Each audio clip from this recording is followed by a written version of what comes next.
waktu saya memutuskan tes Akabri, saya tahu bahwa masuk itu dulu terkenal ada D3 Pak. Duit, deking, dukun. Wah, informasi itu menentukan kesuksesan, produktivitas seorang mengambil keputusan.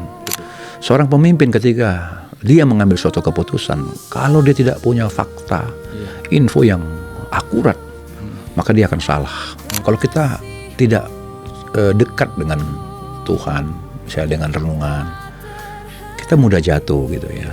Seperti Kristus ya, harus rendah hati, harus mau berkorban. Iya. Menembus waktu, dalam kasih-Mu, tak terhenti. Shalom, selamat bertemu kembali dengan saya Denny Widya CBC di podcast Menembus Waktu.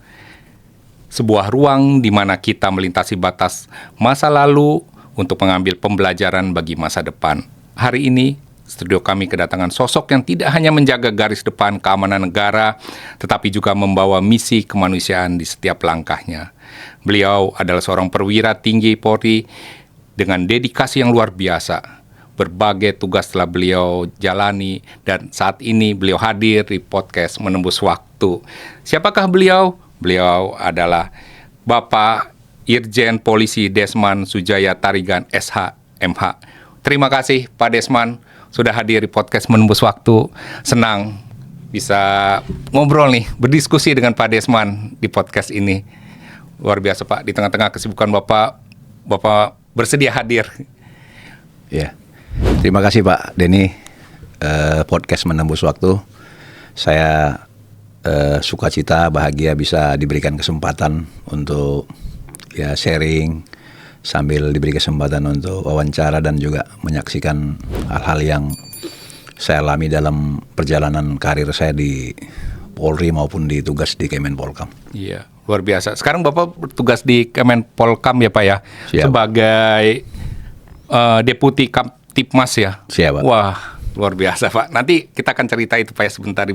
Nah Pak, pertanyaan pertama nih Pak sebenarnya. Menjadi polisi, apakah cita-cita Bapak dari kecil Pak? Ya, terima kasih Pak. Di awal sebenarnya saya dulu pinginnya di aparatur pemerintah. Oh. Ya dulu saya awal kecil cita-citanya pingin jadi gubernur sih atau bupati Karo gitu ya. Kita Bapak dulu dari kecil Karo dulu. ya? Iya, di Karo. Jadi dulu sudahlah apa yang bisa jadi nih? Wakabri dulu, Wakabri namanya Pak. Zaman itu masih ABRI. Iya. Jadi saya Akabri itu bisa hebat, jenderal, terus bisa jadi bupati apa zaman itu kan. Iya. Saya pengen itulah dulu. Kemudian kedua, dulu saya pengen juga jadi pendeta. Wah, apa pendeta ya? Lihat pendeta Kodwa gitu keren juga nih gitu. Waktu kita kecil. Pak, keluarga ada yang latar belakang pendeta memang? Nggak ada Pak. Oh, nggak ada ya? Tapi karena saya pikir kan jabatan ini kan dihormati. Iya. Kita kecil kan belum paham itu kan. Pikiran kita, wah ini dihormati. Tapi saya pikir lagi kalau nanti saya jadi pendeta apa didengar ya omongan saya gitu. Tapi kalau saya lihat begitu bupati datang atau pejabat-pejabat militer atau Polri pada saat itu, ketika mereka bicara mereka didengar, terus bajunya keren. Sudahlah, coba dulu daftar Akabri waktu itu Pak. Ada teman yang mengajak. Jadi itu awal dulu waktu masih kecil. Dulu Polri masih di bawah Akabri ya, zaman dulu ya Pak ya. Ya dulu saya bukan mau jadi polisi Pak. Oh, mau jadi tentara malah? Dulu saya benci jadi polisi. Saya nggak suka polisi Pak. Dulu saya pengen jadi tentara. Jadi waktu itu udahlah tentara saya. Karena dulu saya A1 SMA-nya bisa milih. Akabri bisa milih. A1 itu bisa milih ke polisi sama 3 angkatan. Waktu saya tes Akabri saya memilih pertama itu jadi TNI AD. Pengen jadi Kopassus dulu Pak. Iya. Kalau nggak Pakus jadi polisi militer. Cita-cita kedua dulu saya pilih angkatan udara. Nanti angkatan udara keren, kayak kacamata gitu kan. Jadi polisi pilihan ketiga. Baru yang keempat pilihan saya angkatan udara, angkatan laut. Saya pikir nanti kalau angkatan laut nih pergi jauh-jauh Berenangnya lagi harus ini. Nah, Iya. saya berenangnya kurang kuat waktu itu. Iya. Oh. Gitu, Pak. Nah, akhirnya perjalanan membawa Bapak diterima jadi polisi waktu itu. Ya, waktu itu saya kan psikologi, Pak. Waktu AKABRI dulu tes psikologi, saya dulu dipanggil. Kamu nggak bisa masuk TNI. Heeh. Karena psikologi kamu tinggi di polisi. Oh, gitu ya. Ketahuan Jadi, di situ Pak ya. ya, tapi kita boleh pulang, Pak. Boleh tanda tangan. iya. Kalau kamu memang nggak bersedia sesuai pilihan kamu bisa tanda tangan berita acara. Oh. Gitu. Waktu itu saya bertemu dengan teman saya satu angkatan, namanya Pak Afzian Syanturi. Des, ada tuh yang mirip-mirip tentara. Paramiliter, namanya Brimob. Udah lu ambil aja tuh, kan dulu ada daftar, dia pakai barik biru. Oh gitu, Bang. Oke deh, saya kalau gitu terimalah, tapi saya jadi Brimob ya, gitu. Oh. Makanya saya penempatan pertama, Pak, saya langsung jadi kejuruan Brimob. Oh. Bapak memang ini ya, suka dengan pasukan tempur itu ya. Iya. Emang kenapa Pak? Emang suka ini? Maksudnya dari kecil suka emang berpetualang? Iya, saya suka- seneng militer itu di Brimob apa tuh disiplin, Oh. kemudian garang gitu, Iya, Pak, iya. yang berani gitu, Iya, Pak. iya. Terus seneng yang sifatnya militeristik gitu loh. Iya. Oh, makanya Bapak ini Disiplin, ya. nah, seperti itu. Pasukan tempur. Nah, Iya, kalau Pak. saya lihat Bapak ya kan dari karir Bapak memang banyak di ini ya, pasukan tempur lah Brimob Iya, ya Pak iya, ya. Pak. Nah, bagaimana Bapak melihat Pak waktu Bapak diterima sebagai polisi waktu itu, pendidikan masuk ke pendidikan polisi, Bapak merasa apakah ini memang kehendak Tuhan atau bukan dalam hidup Bapak gitu loh Pak? Iya, memang selama perjalanan saya, waktu saya memutuskan tes AKABRI, saya tahu bahwa masuk itu dulu terkenal ada D3, Pak. Duit, Deking, Dukun. Nah, itu di Sumatera Utara. Iya, iya. Jadi kebanyakan dulu info-info di luar tuh yang masuk tuh hanya orang-orang yang punya Deking, Iya. wah, dekat dengan keluarga Pak Harto, Iya. wah, dan juga ya punya prestasi yang hebat gitu. Karena hanya sedikit yang diambil. Oh, Ya, apalagi dari ribuan. daerah ya. Ya, dulu daftar itu Padang, Aceh tuh gabung. Oh. Jadi Kodam ini kan. Iya. Jadi kita satu angkatan itu banyak sekali ada dari Sumatera Utara, Aceh dan Sumatera Barat. Karena Kodamnya Bukit Barisan jadi satu kan. Iya, iya. Nah, sehingga saya merasa nggak akan mungkin saya bisa lulus dengan keadaan saya. Sehingga waktu itu orang tua saya pun bilang, kita orang sulit gini nggak mungkin nggak ada Deking kita. Gitu. Tapi saya waktu itu memang berdoa, punya kerinduan. Saya waktu itu bernajar, Iya. Tuhan, saya tahu dengan kemampuan dan keadaan saya nggak akan mungkin mencapai ini. Iya. Jadi apalagi orang tua saya pun nggak yakin apalagi itu gitu. Iya. Tapi ada secercah yang saya percaya ketika sekolah minggu. Kalau Tuhan berkehendak nggak ada yang mustahil. Iya. Nah itu saya pegang. Akhirnya saya berdoa. Saya waktu itu sampai menangis dan kecil. Dan saya bernajar, Tuhan, tolong saya supaya saya lulus jadi AKABRI ini. Kalau saya nanti lulus, saya bernajar, saya akan jadi aparatur, apakah itu militer, Polri, akan melayani Tuhan sepanjang hidup saya gitu loh. Tolong saya. Jadi itu jadi motivasi dan doa saya. Di samping itu saya ketemu dengan teman saya yang pernah ke Magelang, namanya Rohot Nainggolan. Oh. Dia waktu itu nggak lulus, tapi dia masuk Bintara, dikasih bonus. Oh. Dia udah 2 kali daftar. Iya. Dialah yang menginspirasi dan mengajari saya. Gini caranya, gini. Akhirnya saya belajar. Saya bangun pagi, latihan. Setiap subuh saya lari, olahraga, jaga kesehatan. Saya belajar juga akademi gitu. Dan ikut les, dulu ada tes bimbingan studi. Iya. Di Bima, di Pemantil. Iya. Dan juga belajar buku-buku gitu. Iya. Bertanya dia apa ya, soal-soalnya gini, dia berikan soal-soal lama, saya belajar di situ. Iya. Nah, sehingga juga ketika perjalanan saya masuk AKABRI itu banyak saya melihat hal-hal yang mustahil, yang mukjizat di selain yang saya, makanya saya percaya dari Tuhan. Waktu saya tes ketiga, saya tes psikologi, saya ketemu dengan seorang Bapak Kolonel dari Angkatan Laut. Iya. Tim ini lupa 4 yang menilai, Pak. Oh. Dari TNI, AL, AU sampai AD dan Polri. Jadi dia bilang ada 10 bilik waktu itu. Iya. Psikologi saya masuk di bilik ketiga apa keempat. Dia bilang marga Setepu itu namanya saya lupa. Saya lihat Setepu, kamu mamamu di mana sekarang kerja? Wah, saya kaget. Loh, mama saya ada, saya bilang. Saya sehat di bidan, saya bilang. Bidan di PTP 9. Oh gitu ya, dah. Selamat ya kamu. Gitu ngomong gitu. Terus saya tanya ibu saya di rumah. Iya. Mah, tadi saya ketemu marga Setepu. Oh, itu teman saya waktu saya dulu SD di Kabanjahi. Teman mama. Itu udah puluhan tahun saya nggak ketemu. Iya. Kau ketemu di mana? Dulu belum ada HP, Pak. Iya. Jadi di situ saya merasakan tangan Tuhan itu menolong saya. Iya. Kok bisa saya ketemu sama Iya. teman ibu saya? Mungkin saya percaya dia juga nggak bilang dia yang tolong. Iya. Tapi saya merasakan dia menolong saya. Iya. Ada campur tangan Tuhan di situ. Iya, mungkin dia pun nggak yakin ini Iya, kok iya. bisa ketemu anak teman saya waktu SD Udah puluhan tahun. di Tanah Karo gitu. Iya. Nah kemudian saya ketemu lagi ada marga Ginting, pangkat kompol di Kodam. Waktu saya mau pulang, habis tes, tangan saya ada kayak koloid ini Pak. Oh. Di sini ini koloid, Iya, ada bekas operasi. Iya. Weh, kamu tuh tes kontes body nggak bisa lulus. Dia pangkat kecil-kecil, saya pangkat mayor itu, marga Ginting. Kau harus operasi nih katanya. Karena kolit kan nimbul Pak. Iya.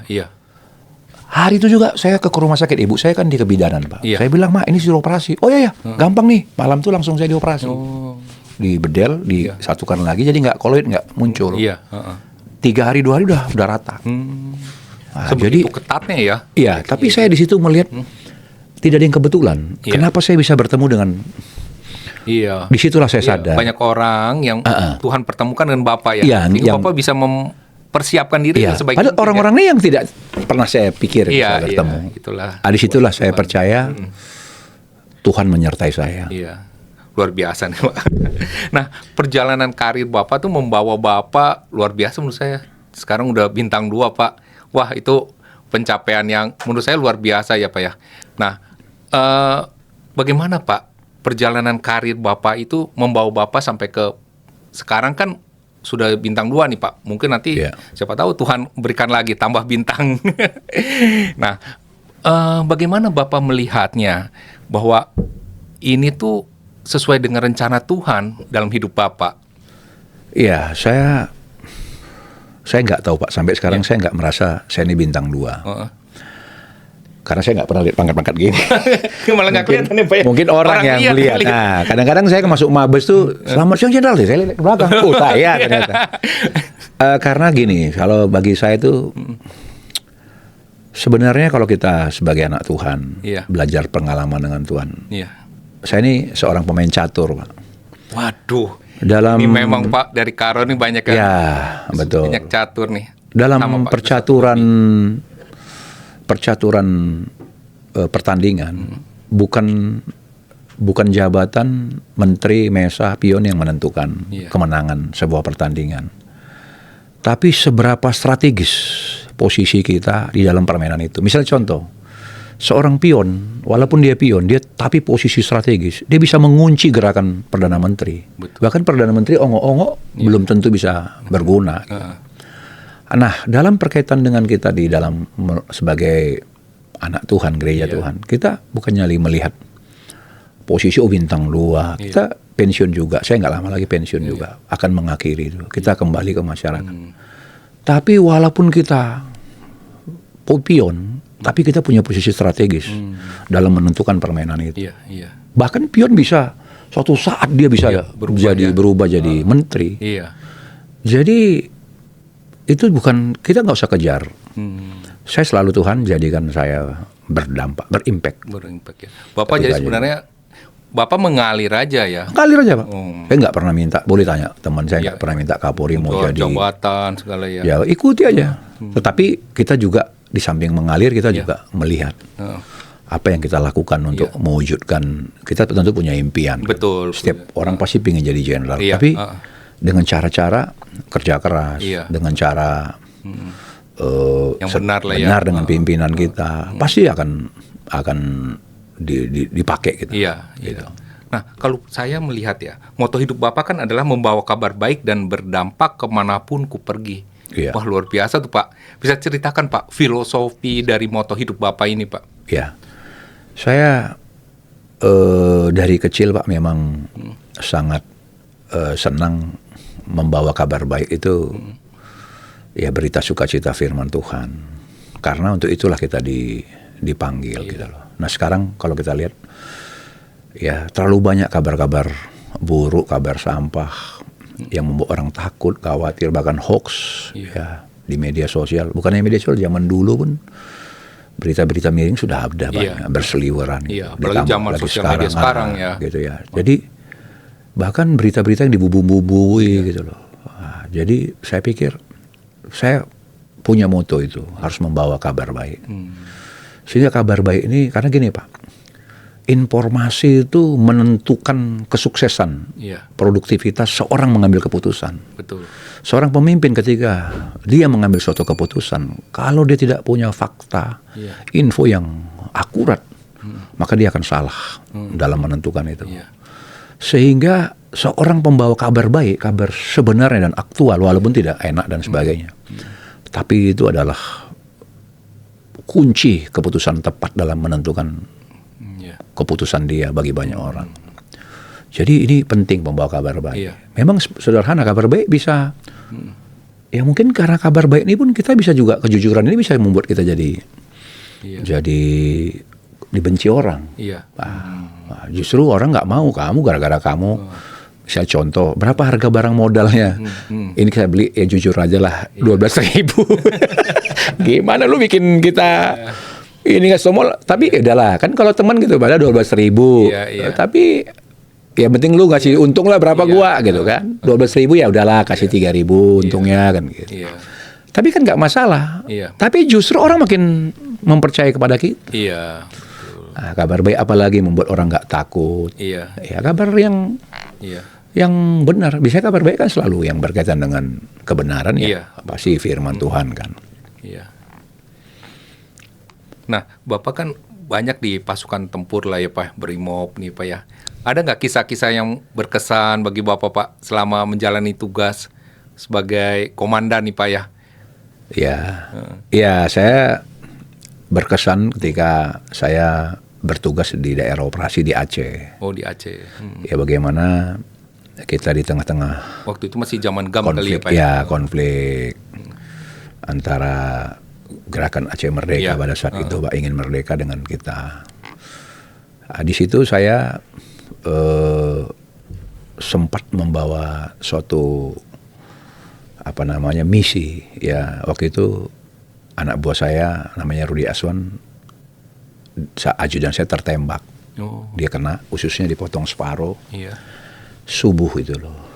Kemudian saya kena pas 5 langkah, 1 jengkal di samping saya. Dia bersimbah darah. Kemudian saya tutup pegang gini. Saya stop. Kami waktu jalan kaki. Saya kompi pemburu membawa ke Langsa. Nah pada saat dia kena itu di dalam mobil saya bawa ke Langsa, rumah sakit Langsa.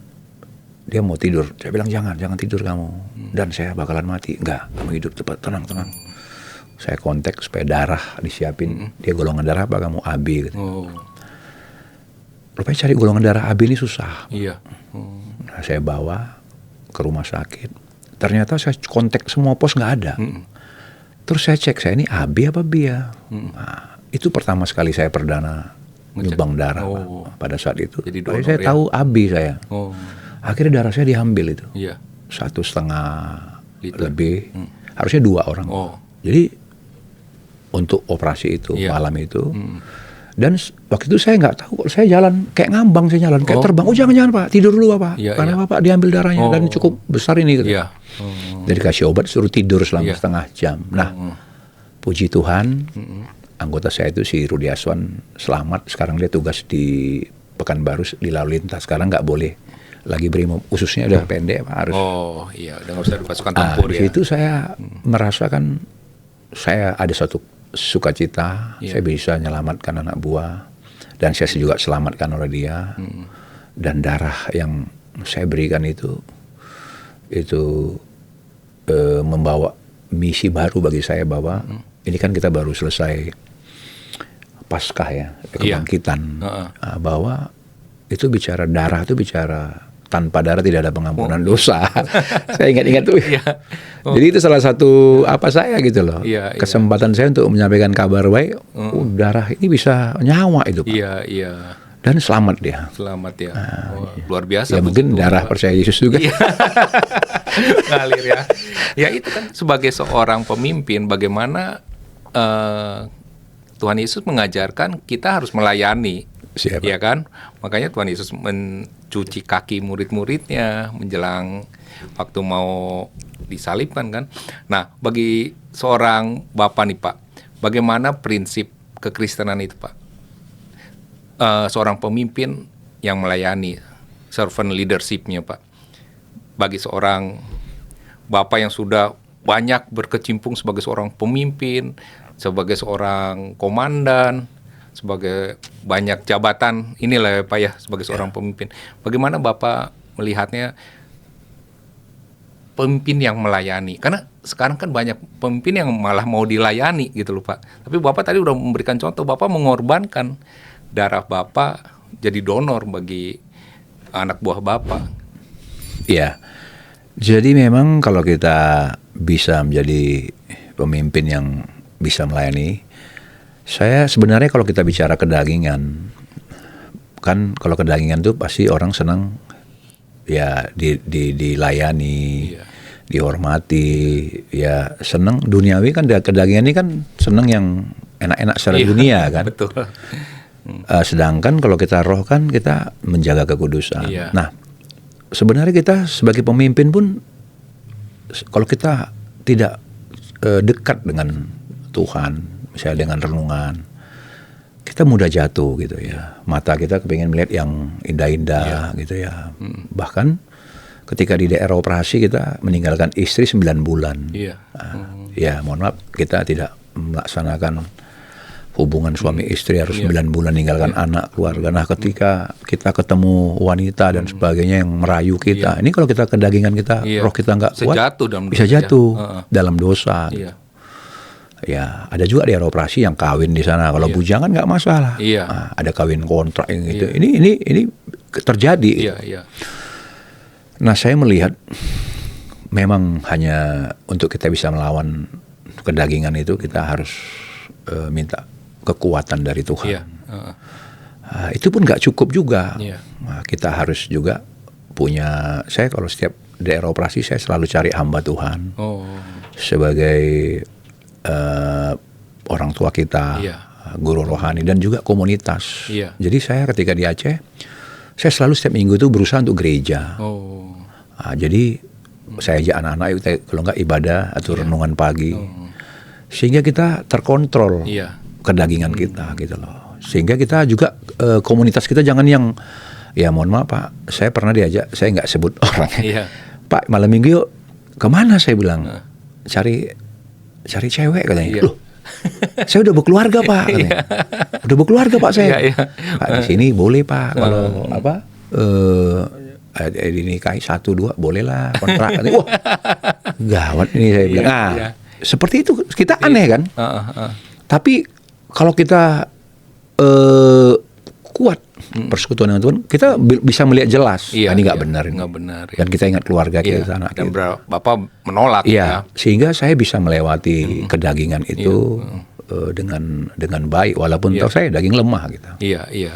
Tapi saya bisa melawan Iya, itu iya. pertolongan Tuhan dan saya selalu ada komunitas, keluarga. Dulu di Sakengon, saya punya Marga Tarigan di sana. Saya pergi sama dia selalu, sehingga dengan anak-anaknya, keluarganya. Iya, iya. Dan kita ada kegiatan renungan, ibadah. Jadi itu menolong dan menolong. Iya. Menolong saya. Kalau saya nggak ada itu, tumbang saya Pak. Tumbang ya.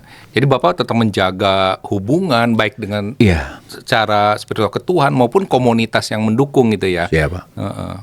Maka itu Bapak bisa menjaga iman di situ kan. Wah luar biasa Pak.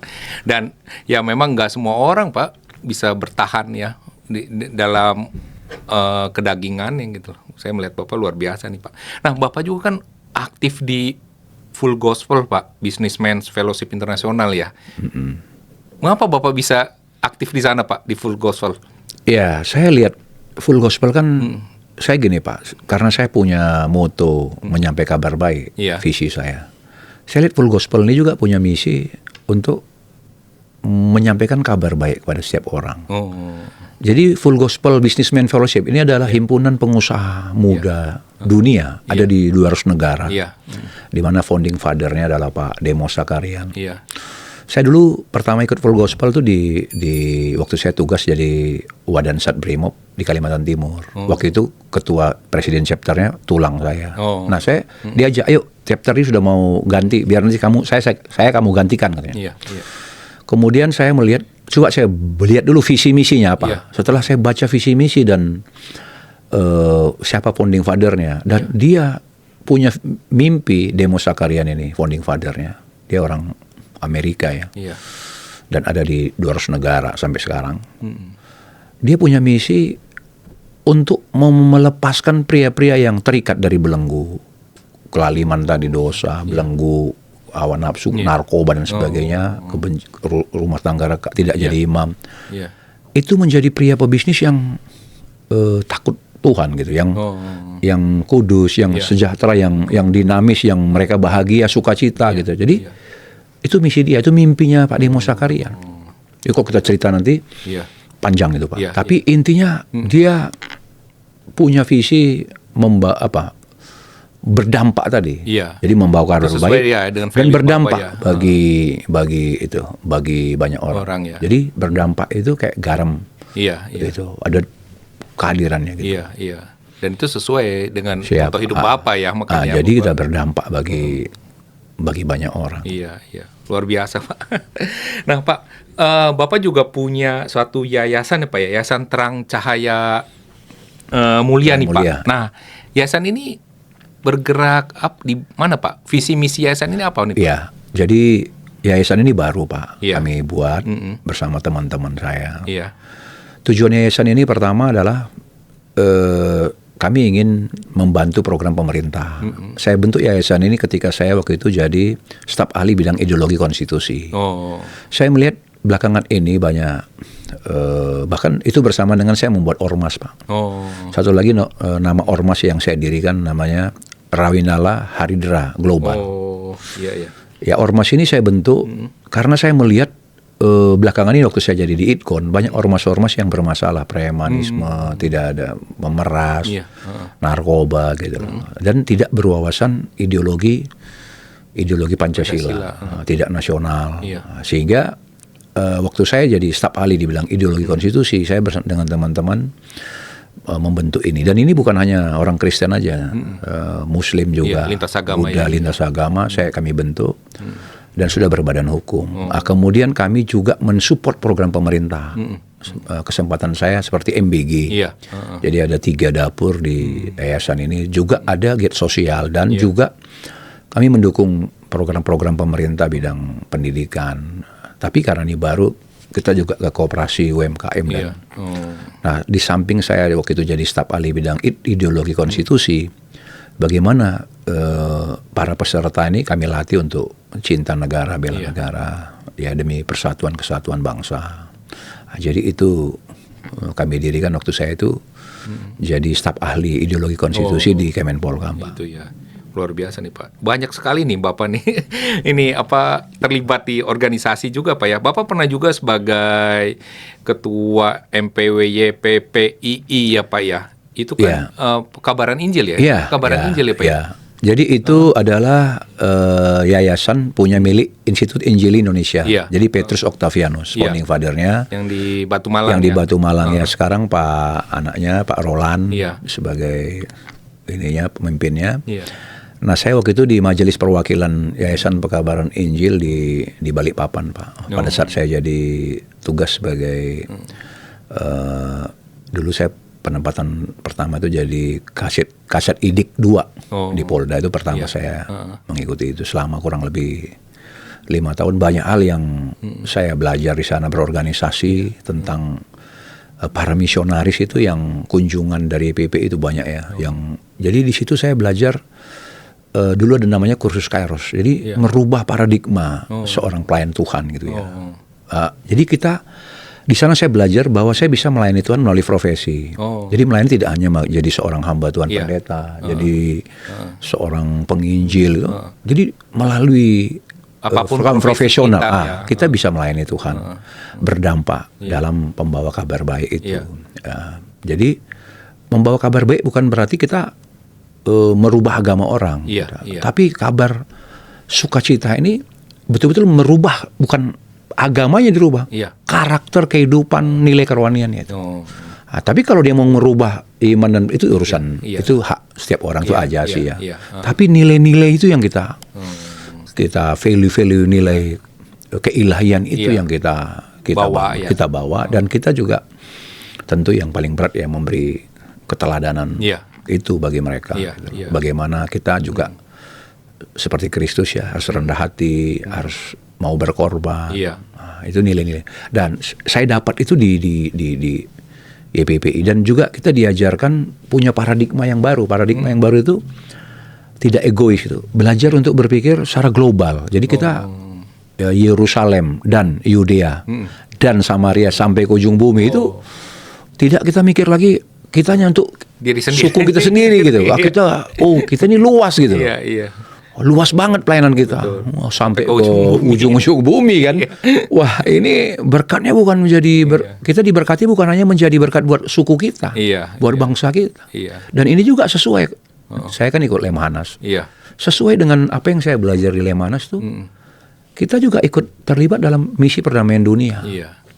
Tidak hanya mikir keamanan Indonesia semata. Jadi secara global gimana situasi perkembangan strategi ideologi politik, geopolitik demi ketahanan nasional gitu. Hampir sama. Ini berkait semua gitu loh, Pak. Jadi saya bersyukur ya, kok Tuhan temukan saya sama hamba-hamba Tuhan, leader, dan kedua guru-guru rohani yang membimbing saya, para misionaris, dan saya ikut kursus dan sebagainya, gereja gitu loh. Itu mengubah misi pelayanan itu lebih luas lagi gitu, Pak.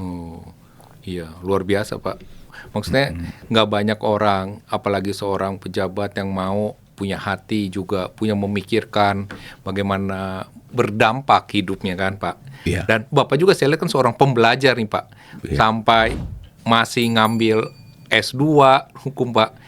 Memang masih S3. suka belajar ya, Pak? S3. Sekarang sedang S3 ya, Pak? S3. Wah, luar biasa. Kenapa, Pak? Emang suka belajar ya?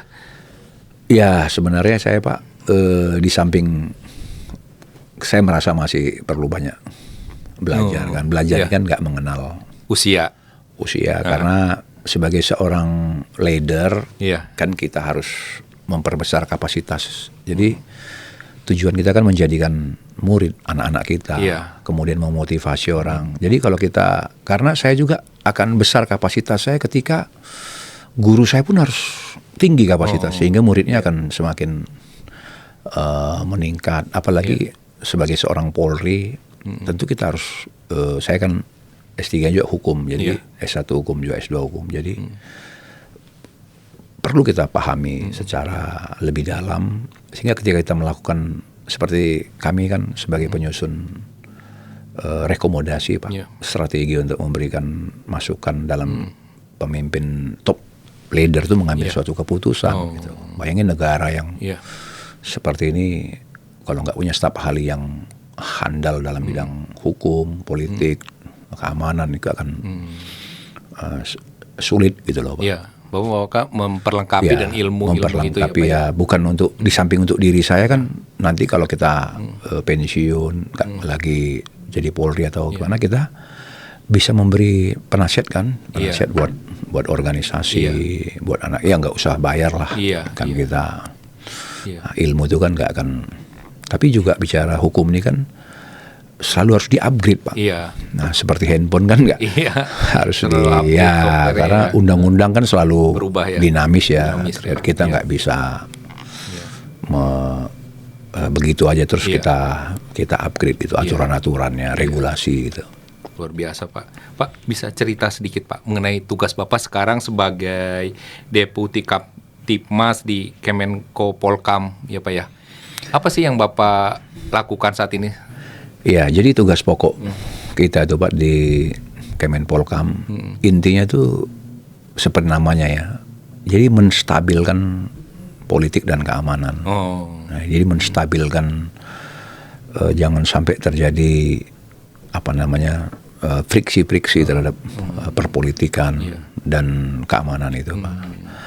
Sehingga kita sebagai Menko itu kan mengorkestra, mengharmonikan, mensinergiskan kementerian lembaga yang berkaitan dengan stabilitas politik dan keamanan. Jadi ibaratnya kita seperti komposer atau pemimpin KUR itu gimana supaya ya ini sinergis gitu. Sebab ketika ada kebijakan pemerintah bidang apa, misalnya bidang MBG lah, makan bergizi gratis. Nah, padahal ini kan program bagus, gitu.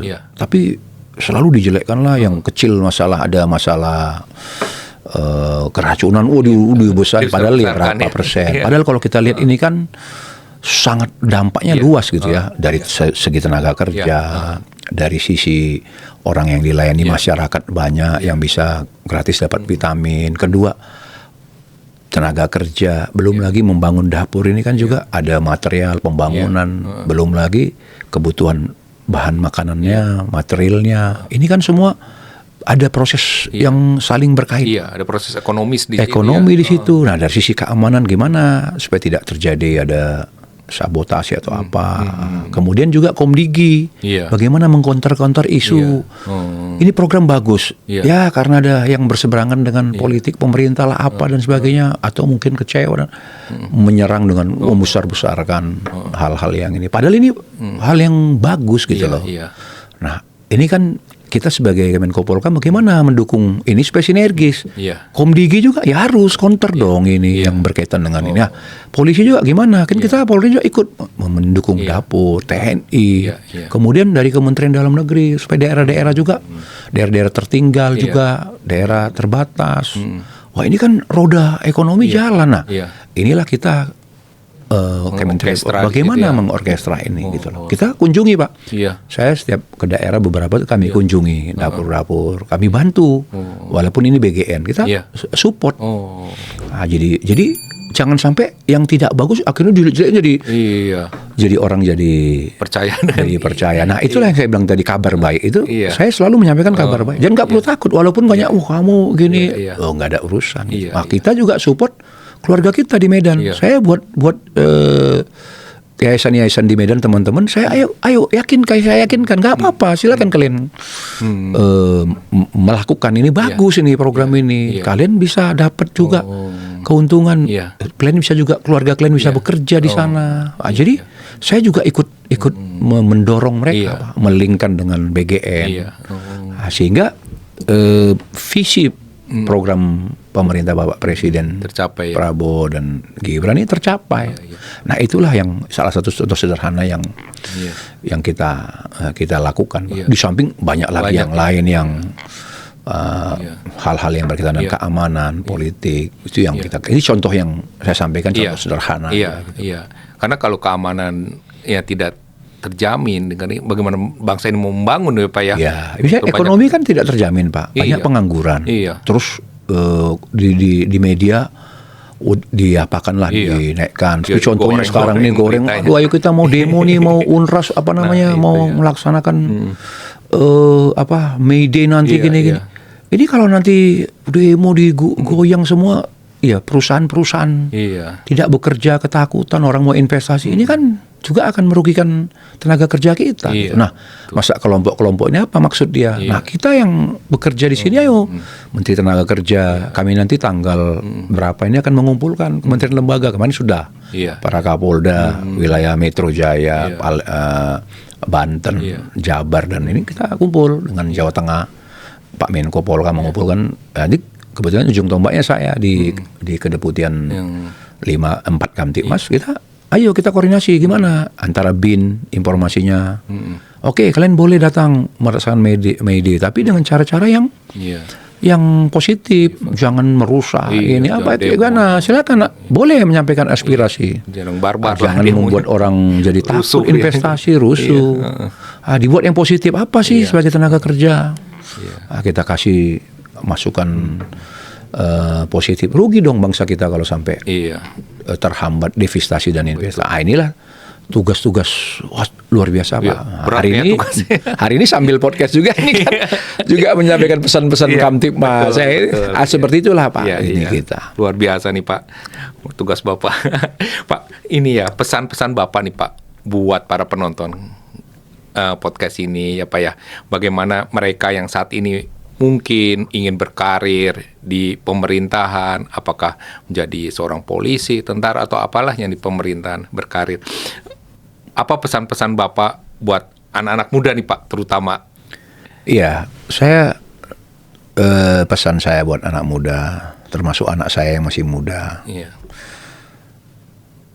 Sebenarnya kalau kita berkarir dimanapun kita bisa, apakah kita sebagai aparatur pemerintah, swasta, guru, ya banyak sesuai dengan cita-cita kita. Semuanya itu bisa kita lakukan. Yang penting kita kita punya kerja keras ya, orat labora, berdoa sambil bekerja. Kemudian kita belajar dan yakinlah kita pasti akan mencapai cita-cita kita. Sederhana aja, udah ulet, tekun, andalkan Tuhan. Nggak usah takut mesti harus bayar sekian. Saya nggak ada bayar saya. Dulu dibilang orang harus bayar sekian, nggak ada gitu. Dan saya juga bukan ranking. Tapi saya terus mau belajar, mengupgrade kita. Ya saya dulu bukan langsung jadi enak seperti ini. Proses untuk mendapatkan lulus AKABRI itu saya harus bangun pagi jam 4:30. Orang lain teman-teman saya nonton TV, nonton bola, saya lari pagi subuh. Jam 4:30 udah bangun, angkat barbel. Barbel dulu kita bikin dari semen. Gitu, angkat, minum jamu, terus tidur jam sore, baca buku. Ini kan bukan sesuatu yang mudah. Kita harus meninggalkan orang, teman-teman lagi main sepeda, naik gunung, nonton bola. Kan kita lawan ini. Lah perlu kerja keras, perlu ketekunan, kesungguhan. Di samping itu kita berdoa sama Tuhan. Nah, nggak mungkin kita juga mengejar sesuatu, minta Tuhan juga lihat upaya kita. Betul. Kita juga bernajar. Pasti orang dulu bilang masuk AKABRI harus bayar. Buktinya saya nggak ada bayar. Papa saya waktu saya lulus tuh bingung, loh kok bisa kalau lulus ya? Padahal saya bukan orang yang unggul dan ranking. Saya orang yang sederhana. Tapi ketika saya punya mimpi, cita-cita, bahwa saya harus menjadi seorang yang berdampak, berarti, maka saya, dan bukan soal mesti harus AKABRI aja, bisa dari cabang, ya, bukan berarti terus kalau jenderal udah hebat, jadi kalau semuanya jenderal siapa yang jadi kopral gitu. Tapi saya bilang tadi Pak, kita apapun itu mengabdi, nggak mesti harus jadi jenderal itu. Semua pasti akan berakhir pensiun. Setahun lagi pun saya akan pensiun, mengakhiri Desember ini saya selesai juga. Jadi kembali kepada masyarakat. Jadi tapi kan kita bukan soal masalah tinggi dan tidaknya pangkat, tapi seberapa besar dampak kita. Di tengah percaturan seperti itu saya bilang, Pak, pion pun kita, tapi kita berdampak. Daripada lu pangkat tinggi perwira tapi bandar narkoba, kasus, kita akan malu. Nah, jadi aparatur dikasih jabatan, kesempatan, banyak yang bermasalah gitu. Padahal ada juga orang yang sederhana, bintara, tamtama, pama, tapi mereka betul-betul jadi aset dalam kebenaran. Iya Pak. Nah ini Pak, nanti saat Bapak kelak nih Pak ya, kan mengakhiri pengabdian di kepolisian nih, kan kata Bapak nggak lama lagi. Apa yang ingin Bapak lakukan Pak? Ya tentu saya kan kembali ketika saya nanti mengakhiri itu Pak. Ya saya tentu mendengar suara Tuhan. Ya kemana saya harus peka kemana. Dan kedua saya harus mendengar suara keluarga. Ya keluarga saya tentu dia rindu Papa. Sudah sekian lama Papa mengabdi, tentu banyak waktu kebersamaan dengan keluarga juga yang hilang ya. Pasti saya juga akan mendengar suara keluarga, apa keinginan mereka, kebersamaan. Nah saya juga sudah pensiun, fisik kan sudah nggak kuat ya, mungkin menyusun, membuat buku, mungkin seperti Bapak podcast kan, atau ya yang lain yang bisa saya kerjakan. Dan saya juga bukan berarti pensiun terus saya tidak melayani lagi. Iya. Mungkin saya lebih fokus lagi dalam melayani Tuhan. Iya. Melalui apa yang Tuhan sediakan. Iya. Saya percayalah pasti banyaklah kesempatan kita bisa berkarya atau kita jadi motivator atau kita mensupport. Tapi saya punya kerinduan itu ingin bersama dengan anak-anak muda mewujudkan impian mereka sesuai dengan talenta. Saya ingin mensupport sebenarnya pemuda-pemuda, Pak. Iya. Karena saya lihat pemuda kan sangat ingin pengalaman, bagaimana orang yang punya pengalaman dari masa zaman Orde Baru, Orde Lama, Orde Reformasi. Pengalaman itu kan suatu guru paling berharga ya. Ibarat kalau kita main tinju, kalau jam terbang kita tinggi, tentu kita beda dengan kita hanya teori gitu. Nah, anak muda sekarang kan saya yakin mereka butuh. Iya. Bapak mau jadi mentorin mereka ya? Mau saya mentori mereka dengan gratis lah. Iya. Artinya bukan saya mau mengajar ya. Memberikan informasi sharing lah. Ini sharing. Mungkin dengan pengalaman-pengalaman ini kalian bisa jadi masukan. Iya, lah, betul. Gitu, ya. Luar biasa, Pak. Ya, Nah, memang itu, Pak. anak-anak muda kan calon-calon pemimpin masa depan tuh. Ya kan harus kita siapkan. Iya. Ya, Pak. Terakhir nih, Pak. Ayat favorit, Pak, dari Bapak. Iya, ayat favorit saya kalau kami di militer itu Pak ada namanya amanat.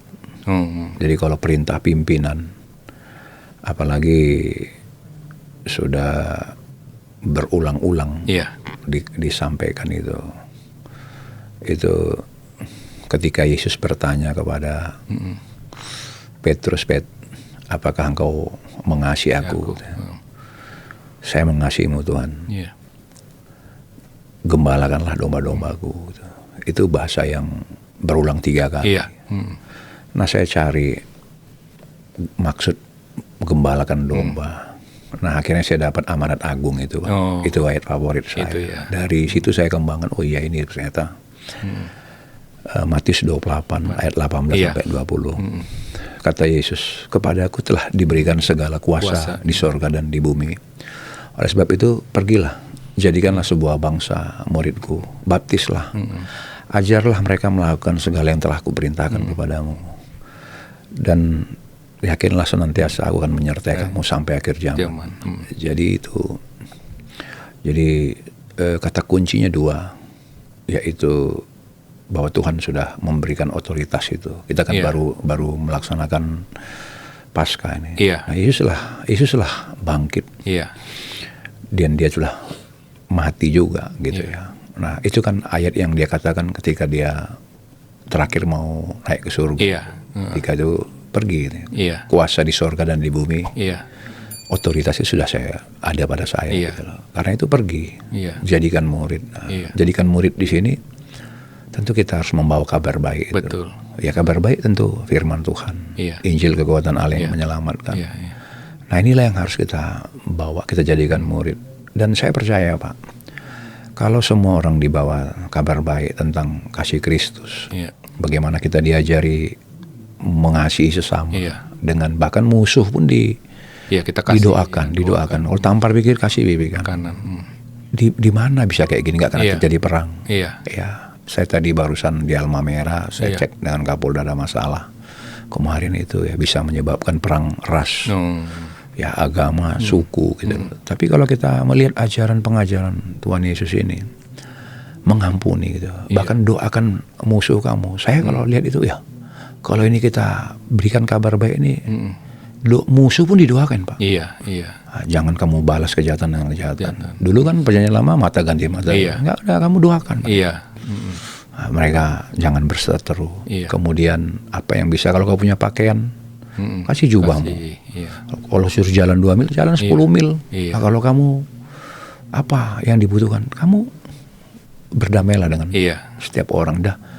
Kalau firman Tuhan ini kita lakukan, kemudian mengasihi istri, keluarga, jangan bercerai, pertahankan keluarga, maka saya percaya, Pak, kalau ini dilakukan oleh setiap orang, kita ajari orang dari kecil, nggak ada narkoba tuh, Pak. Dan sel-sel tahanan akan kosong, Pak. Kalau semua orang udah diubahkan melakukan itu, udah polisi nggak perlu ada. Iya. Wah. Karena sel kosong. Betul. Jadi kita polisi cuma nyanyi-nyanyi aja. Happy aja. Aduh, luar biasa Pak, cerita-cerita Bapak Pak yang menginspirasi. Ya sedikitlah pejabat yang punya hati seperti Bapak sih menurut saya. Pak, sebelum kita akhiri, mohon kesediaan Bapak untuk berdoa ya Pak, bagi para penonton yang mungkin saat ini mereka sedang mengalami pergumulan dalam hidupnya, apapun pergumulan mereka, masalah pekerjaan, pelayanan, ekonomi, atau apapun lah pergumulan mereka. Mohon kesediaan Bapak untuk mendoakan mereka Pak. Ya. Bapa Surgawi yang kami kenal dalam nama Yesus Kristus, terima kasih. Tidak kebetulan kami bersama dengan Pak Denny di podcast Menembus Waktu. Kami berdoa mereka yang mendengarkan pembicaraan ini Tuhan, supaya mereka termotivasi, terkhusus bagi mereka yang punya hati untuk menjadi aparatur pemerintah, Polri, bahkan mungkin mereka ingin juga punya podcast atau menjadi interviewer. Bahkan mereka yang saat ini sedang bergumul tentang masa depan, cita-cita, meraih. Bahkan mereka yang mungkin selama ini ada kebencian, sakit hati dengan aparatur pemerintah, Polri, TNI, PNS atau pelayan-pelayan publik lainnya. Ubahkan hati mereka Tuhan. Dan mereka yang bertikai atau mereka yang sedang dalam pergumulan kesehatan, dalam pergumulan impian, usaha, pelayanan, hamba-hambamu, para misionarismu yang sedang berjuang untuk membawa kabar baik demi perdamaian bangsa ini Tuhan, di Yerusalem dan di Yudea dan Samaria, dimanapun mereka berada. Bahkan yang mendengar yang podcast ini, urapi jamaah Tuhan, Roh Kudus bekerja sehingga mereka diubahkan. Kami berdoa juga khusus buat para pemimpin kami, Bapak Presiden, Wakil Presiden, para menteri, kabinet, dan mereka-mereka yang bekerja di Panglima TNI, Kapolri, dan jajaran para Kapolda dan Rem Panglima, Pangdam, juga para guru-guru, pembangun akademisi, rektor, dan mereka yang bekerja sebagai dosen. Kami berdoa juga pendidik, pengajar, guru Tuhan, supaya Tuhan berikan hikmat, kebijaksanaan bagi mereka. Leader-leader, para pengusaha, cendekiawan, tokoh-tokoh adat, tokoh masyarakat, tokoh agama, semua pemimpin-pemimpin kami berdoa ya Tuhan, supaya diberikan hikmat, pengertian, dan takut Tuhan, mencintai rakyatnya. Kami berdoa juga buat para pemberita, khususnya yang bekerja di media sosial, surat kabar media, elektronik, televisi, media sosial, supaya mereka juga Tuhan diberikan hati untuk mengabarkan kabar baik, menggunakan sarana media ini menjadi pembawa kedamaian, sukacita. Dan saat ini kami berdoa juga buat keamanan bangsa kami, juga keamanan di Timur Tengah, peperangan global, supaya negara-negara bersatu, berdamai. Jadikan bangsa-bangsa bersatu di bawah kaki-Mu Tuhan. Dan mereka juga saling mengampuni, memaafkan, saling mencintai, melupakan kebencian, dendam masa lalu. Tuhan, kuasa-kuasa gelap, kuasa-kuasa roh jahat, roh kedengkian, kenajisan, hawa nafsu, dan juga mengobarkan peperangan. Bapa segala dusta, ikat dalam segala kekuatan kuasa mereka, sehingga mereka dikalahkan. Biarlah roh Allah saja yang ada pada hati setiap orang, diubahkan, dipulihkan. Terkhusus kami berdoa buat hamba-Mu Pak Denny bersama dengan podcast Menembus Waktu. Pakai podcast ini menjadi saluran berkat, menjadi pembawa berita yang luar biasa. Ini perdana kami berada di podcast-Mu. Melalui dari sinilah Tuhan kami boleh menjalar untuk memasuki media-media sosial. Inilah waktu kami mengabarkan kabar sukacita dan memberikan informasi-informasi positif, sehingga tidak banyak iblis kuasa gelap yang menjatuhkan anak-anak Tuhan.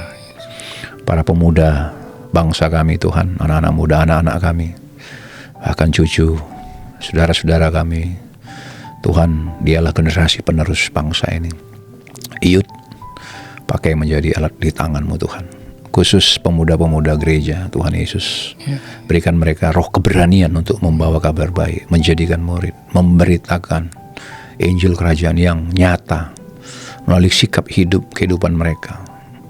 Berikan kesehatian juga para pemimpin, tokoh-tokoh, hamba-hamba, para misionaris, penginjil, pengajar, guru-guru, supaya mereka bersinergis dengan pemerintah, bersinergis dengan tokoh-tokoh agama lain, dan mereka tidak hanya memikirkan di dalam, tetapi mulai keluar. Berikan keberanian mereka menyatakan kebenaran Allah melalui karya firman Allah yang hidup. Terima kasih kesempatan ini Bapa Surgawi. Kami berdoa buat keluarga, anak-anak kami, supaya mereka diurapi. Engkau membuat kami berhasil, buat mereka berhasil. Dan mereka akan menjadi sukacita kami melihat anak cucu kami perkasa di bumi. Terima kasih Bapa, ampuni kami, jangan berikan kami kesempatan untuk mengambil, mencuri kemuliaan-Mu. Tetapi kami serahkan nama-Mu yang semakin dibesarkan, diagungkan, tinggi, nama Yesus, nama Allah yang kudus, yang telah memberikan kami hikmat pengertian. Kami tinggalkan tempat ini dalam damai sejahtera Allah, berkat Allah Abraham, Allah Isa, Allah Yakub memberkati tempat ini. Suatu saat kami boleh bertemu di lain waktu bersama dengan orang-orang yang mendengar melalui media. Terima kasih Bapa, ini doa kami.